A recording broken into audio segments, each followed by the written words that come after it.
मेरे भाइयों, कुछ समय पहले तो हिंदुस्तान में बेटियों का बहुत सम्मान होता था, लेकिन आजकल तो नहीं होता है। क्यों? तो हमने खुद ने हमारे सम्मान को मेरे भाई बहनों खत्म किया है, क्योंकि आजकल की बेटियों ने वस्त्रों की मर्यादा छोड़ दी है। जब तक बेटियां वस्त्रों को मर्यादित होकर के पहनती ना, किसी की हिम्मत नहीं कि उसको कुछ कर सके, कोई हाथ लगा सके। आजकल मेरे बहनों, जिधर देखो उधर बेटियों को लेकर के बवाल खड़ा है। आए दिन खबरें आती न्यूज़पेपर में, कभी किस लड़की के साथ दुष्कर्म, बलात्कार, अपहरण, ऐसी खबरें लगभग आए दिन आती ही रहती है। ये सब क्यों हो रहा है? क्योंकि हमने हमारी मर्यादा को तोड़ा है। अरे किसी बेटी ने अधनंगे वस्त्र पहन रखे हैं और वो भरे बाजार से होकर के जाएगी, किसी दुष्ट की गलत नजर पड़ेगी और वो सीटी बजाएगा, तो बताओ फिर गलती किसकी है? गलती उस लड़के की नहीं, गलती हमारी है कि हमने ऐसे कपड़े पहने। अगर किसी बेटी ने पूरे वस्त्र पहने रखे हैं, किसी की हिम्मत नहीं कि आंख उठा करके देख ले उस बेटी की तरफ।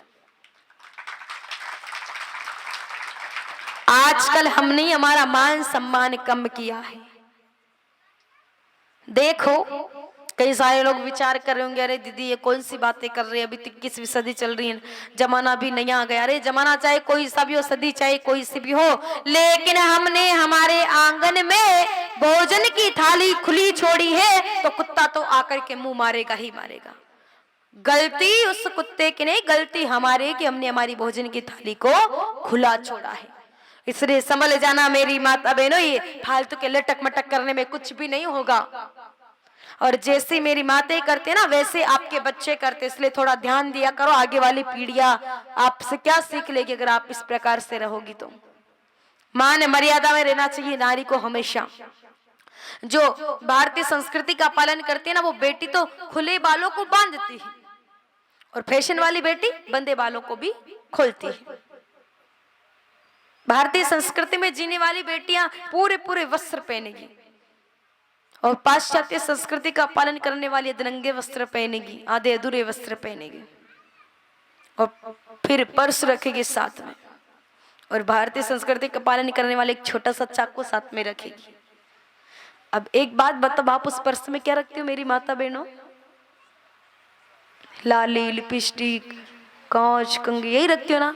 अगर कभी आप कई बाजार से होकर के निकल रहे, किसी दुष्ट की गलत नजर पड़ी, तो आप क्या कांच उठा करके सुंदर मुखड़ा देखोगी? फिर तो इज्जत ही जाएगी। तो फालतू के लटक मटक करने से क्या होता है? अगर बनना है तो झांसी की रानी बनो, करना बनो, कर्मा बनो। झांसी की रानी का नाम सुना है मेरे भाई बहनों? झांसी की रानी जिस समय लड़ाइयां चल रही थी, उस समय चाहती तो वो भी पैंट पहन सकती थी, पैंट तो उस समय भी चलती।